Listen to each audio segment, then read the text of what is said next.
senden de dinlemek istiyorum diye şeref sayılır benim için. Şenlik Baba'dan söylemek bizim görevimiz çünkü. Bakalım ne istemiş Tarkan Işık kardeşimize. Tarkan Bey Ardahan'ın Büyük Harziyan köyünden, yani yeni ismi Büyük Sütlüce köyünden. Tabii kendisi şimdi Kocaeli'nde ikametgah ediyor değerli kardeşimiz. Çok sever bu işleri. Onun rahmetli babasının anısına gelsin, rahmetli dayısının anısına gelsin diyorum efendim. Tarkan Bey'in şahsından sizlere armağan gelsin. Söylesin Sabri Yokuş, sağ olun var olun.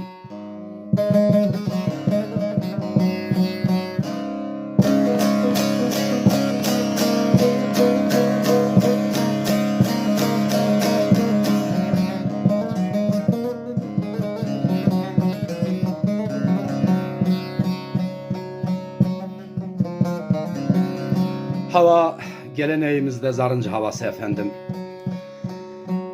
Deyir belə sevda sinem üstə, bala can vurdu sədyarəyə. Qam müjgan göstərir hicran mil çəkər yar, yar, yar,